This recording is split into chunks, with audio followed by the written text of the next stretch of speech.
La première période de transfert de 2026 est maintenant terminée et une fois de plus, elle a vraiment tenu ses promesses. Pendant que tous se focalisaient sur les transferts d'Antoine Semenyo à Man City, Marc Guérid à City et John Cancelo à Barcelone, il y a peut-être d'autres transferts vraiment croustillants et ce sont ceux-là dont nous sommes ici pour vous parler. Voici 25 transferts que vous avez peut-être manqués lors du mercato de janvier. Commençons par Oleksandr Zinchenko. Il a finalisé son transfert à l'Ajax en janvier pour un montant de 1,5 million d'euros. L'Ukrainien, prêté à Nottingham Forest en début de saison, a annulé ce prêt en janvier pour rejoindre l'Ajax aux Pays-Bas. Initialement prévu comme un prêt, ils ont finalement opté pour un transfert définitif. Vous avez peut-être manqué le transfert de Jürgen Strand Larsen de Wolverhampton à Crystal Palace pour 50 millions de livres.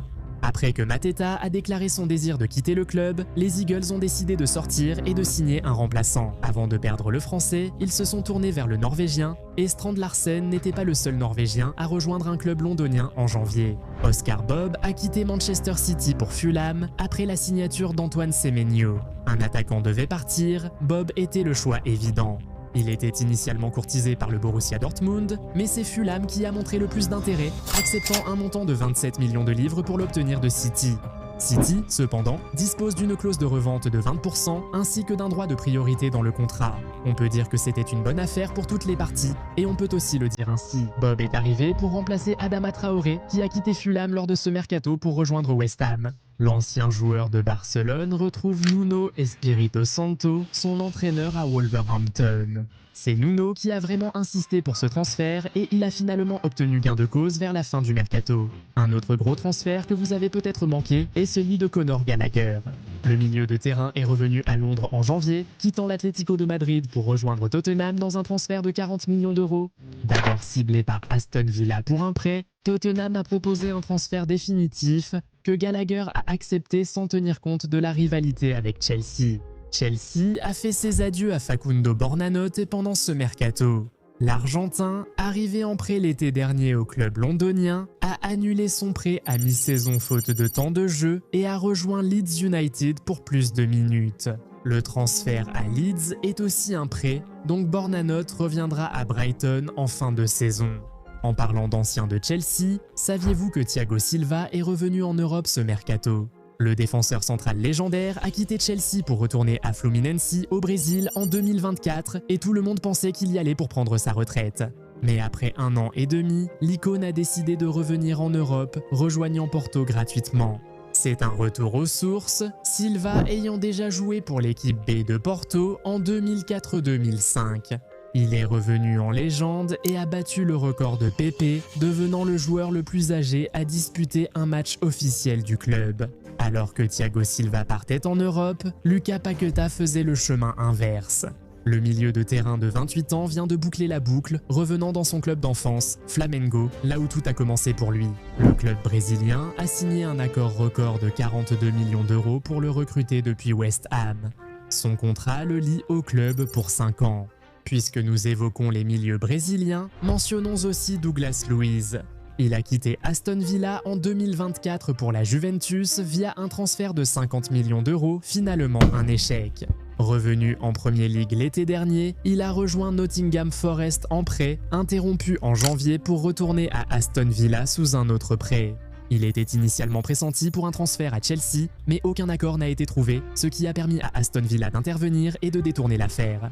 En parlant de Chelsea et d'Aston Villa, le club de Birmingham a obtenu les services de l'ancien attaquant de Chelsea, Tammy Abraham, en janvier dernier. L'attaquant britanno-nigérian a récemment rejoint Beşiktaş cet été. Quand Villa a montré son intérêt, il a accepté et est revenu en Angleterre pour environ 18 millions de livres sterling. C'est un retour pour lui, ayant déjà joué à Aston Villa en 2018-2019 prêté par Chelsea. Villa était en Championship, maintenant il vise le titre en Premier League. Les temps changent, non? Même les gardiens ont changé. Marc-André Teixeira a quitté Barcelone pour rejoindre Gérone en prêt. Après l'arrivée de Johan Garcia cet été, le capitaine était devenu excédentaire. Il devait partir s'il voulait jouer au football et devenir numéro 1 de l'Allemagne à la Coupe du Monde. Ce transfert était donc crucial pour lui. Sais-tu ce qui l'a rendu possible? Dominik Livakovic a annulé son prêt. Le gardien croate, arrivé à Gérone l'été dernier, n'était pas prioritaire au club. Il a refusé de jouer pour eux et a annulé son prêt pour rejoindre le Dynamo Zagreb en janvier. Toujours au sujet de Gérone, ils ont également dit au revoir à leur recrue la plus chère de l'histoire du club ce mois de janvier. Ils ont recruté Jasser Espria pour 18 millions d'euros en 2024, pouvant aller jusqu'à 24 millions avec les bonus. Après 1 an et demi, il quitte déjà le club pour Galatasaray en prêt avec obligation d'achat d'environ 23 millions d'euros. Et tandis que Livakovic et Espria faisaient leurs adieux à l'Espagne, Neil Malpé faisait son arrivée. L'attaquant français vient tout juste de terminer un prêt à Séville avec une option d'achat à la fin de la saison. Il a quitté Marseille après avoir peu joué cette saison. En parlant de Marseille, le club de Ligue 1 a signé Quinten Timba, oui, le frère jumeau du défenseur d'Arsenal Jurriën Timba. Son contrat avec Feyenoord devait expirer plus tard dans l'été, mais Marseille le voulait tellement qu'ils ont payé environ 4,5 millions d'euros pour l'obtenir en janvier. Noah Lang, un autre néerlandais, a quitté Naples ce janvier après y avoir signé l'été dernier pour 25 millions d'euros et 5 ans de contrat avec les champions d'Italie. Il y avait beaucoup d'attentes autour de celui-ci, mais seulement 6 mois plus tard, il est déjà parti du club. L'ailier n'était pas très satisfait de son passage à Naples, alors il a choisi de partir, rejoignant Galatasaray en prêt avec une option d'achat à la fin de la saison. Et puisque nous parlons toujours du néerlandais, nous savons que certains d'entre vous ont peut-être manqué le transfert de Donior Malin d'Aston Villa à l'AS Roma. Il a quitté Dortmund pour la Premier League en janvier 2025. Malgré ses bonnes performances, il n'a jamais convaincu l'entraîneur de le titulariser, alors il a choisi de partir relever un nouveau défi. Il a rejoint l'AS Roma en janvier sous forme de prêt avec une obligation d'achat de 25 millions d'euros à la fin de la saison. Mais il n'était même pas le seul attaquant que la Roma a recruté lors du mercato hivernal. Ils ont également signé Robinho Vaz en provenance de Marseille. Cependant, ce transfert n'était pas un prêt. Le club italien a payé 25 millions d'euros pour recruter le jeune de 18 ans lui offrant un contrat de 4 ans avec le club. Et tu sais quoi ?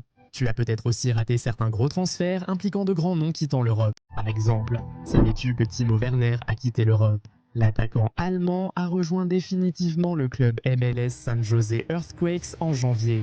Tu sais qui d'autre a signé en MLS ce mois-là ? Sergio Reguilón, ex-Real Madrid, rejoint Lionel Messi à l'Inter Miami et remplace Jordi Alba, récemment retraité. L'arrière-gauche s'est déjà blessé en pré-saison. Un autre joueur parti d'Europe en janvier est Kendry Páez. Le talentueux équatorien de 18 ans, d'abord prêté à Strasbourg par Chelsea, a vu son prêt annulé en janvier, puis a rejoint River Plate en Argentine pour un nouveau prêt. Le transfert suivant, celui de Nicolas Füllkrug, a eu lieu très tôt dans la fenêtre des transferts, donc beaucoup l'ont peut-être manqué ou oublié. L'attaquant allemand a quitté West Ham pour rejoindre l'AC Milan en prêt cet hiver avec option d'achat. Savez-vous qui d'autre est parti en janvier ? Guido Rodriguez. Après 1 an et demi au club londonien, l'ancien milieu de terrain du Real Betis a décidé que son aventure en Angleterre était terminée. Il est retourné en Espagne cet hiver pour rejoindre Valence en transfert libre. Toujours à propos des joueurs qui ont quitté West Ham lors de ce mercato, parlons de James Ward-Prowse. Le milieu de terrain ne fait pas partie des favoris de Nuno, ça c'était évident. L'entraîneur l'avait déjà mis à l'écart lorsqu'ils étaient ensemble à Forest, et il a recommencé après avoir été nommé entraîneur de West Ham en septembre. Donc, étant donné qu'il n'avait absolument aucun temps de jeu et aucun espoir d'en avoir dans un avenir proche, le spécialiste des coups francs part en prêt à Burnley jusqu'à la fin de la saison. Il fallait en parler à cause de son père. Et nous parlons de Maximilian Ibrahimovic. Le jeune attaquant a suivi les traces de son père en rejoignant l'Ajax à l'âge de 19 ans. Max a quitté l'AC Milan cet hiver, rejoignant l'Ajax en prêt avec une option d'achat de 3,5 millions d'euros à la fin de la saison. S'il réalise la moitié de la carrière de son père, il pourra prendre sa retraite. Son père est une légende du football. Sera-t-il à la hauteur de ses standards? Qu'en pensez-vous? Avez-vous repéré d'autres gros transferts lors du mercato hivernal? Partagez-les en commentaire. Si la vidéo vous a plu, likez et abonnez-vous. Activez la cloche pour ne rien manquer. À la prochaine vidéo, à bientôt.